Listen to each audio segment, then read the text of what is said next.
Hi everyone, welcome to today's Watercolour Quick Fix, where I'm going to move straight on from the previous one where we were talking about doing nice smooth blends, and I want to go into a bit more detail. I want to talk about how we do a really nice blend of two complementary colours. So those are colours on opposite sides of the colour wheel, which means they are normally maybe like fighting each other if they're both put together because they're really contrasting. So pink and green are a classic example of that. However, they can be the most beautiful combination if used well. And the first thing I think of with those two colours is a slice of watermelon. So we're going to use that as our subject today. So first I'm going to show you how not to blend two complementary colours. So I'm going to paint my slice of watermelon by using a sort of triangular shape of water here, and I'll just, there we go, a nice curved bottom. So the shape's okay, but now the first thing I'm going to do is I'm going to put way too much water on. So we looked at this last time. So much water going on here. I'm using a large rounded point brush.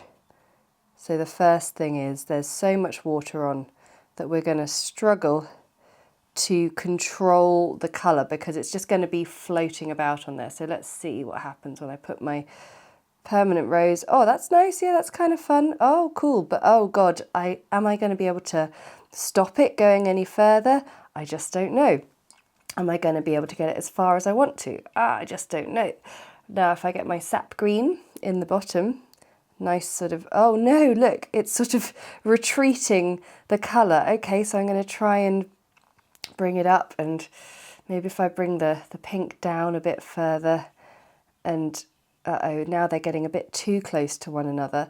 And because I'm doing this all wrong, the next thing I'm going to try and do is try and sort of get a nice smooth blend between the two of them. So that means starting to sort of mess it about a bit with my brush, try and sort of control it a bit, and suddenly we are getting what can only be described as sludge in the middle here. It's grey, it's dull, both colours are going really dull and lifeless, and we have muddied the colour basically. So that has come from two things. First off, we put way too much water on the page. You just need to trust that colour will blend when water is there, but you really don't need too much at all.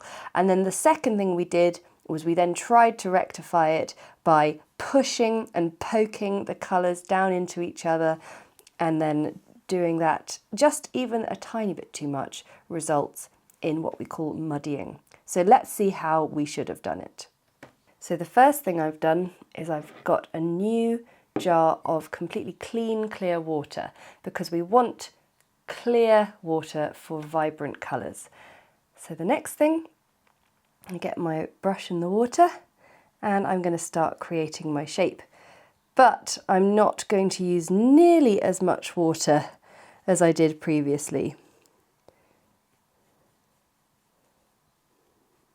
So I can see that the water is actually seeping into the page. It's going on nice and evenly. This means that the colour will go into the page really nicely. Now I'm going to take my colour, but I'm going to be gentle with how much I take. So I'm just going to begin by placing in a nice gentle amount, and then I can add a bit more and just start to bring it down and watch the natural progression of this colour.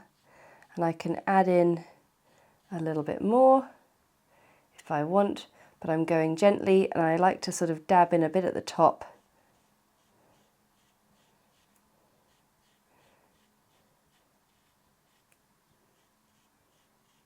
Now I know colour travels, so I'm going to let it just stop there. I'm going to clean off my brush, blot my brush off because I can see there's still a tiniest bit of pink there, and now I'm going to pick up some sap green. And this time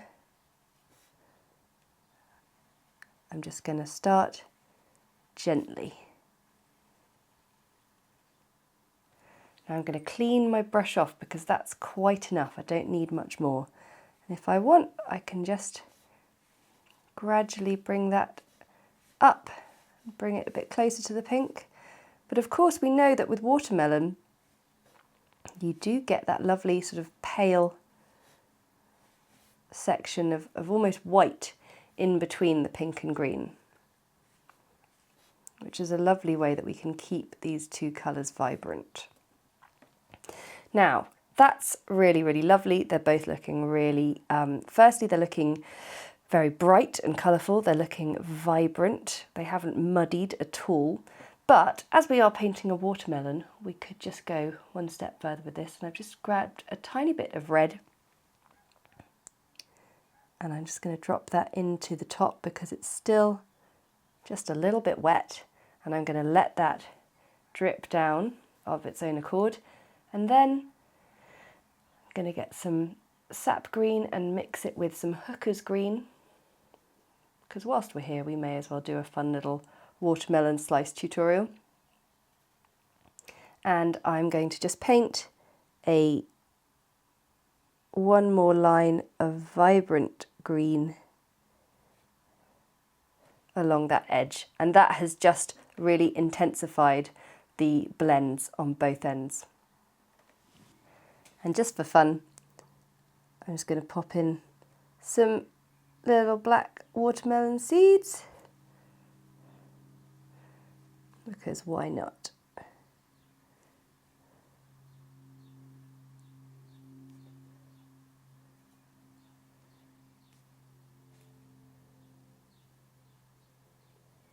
And that was your quick fix.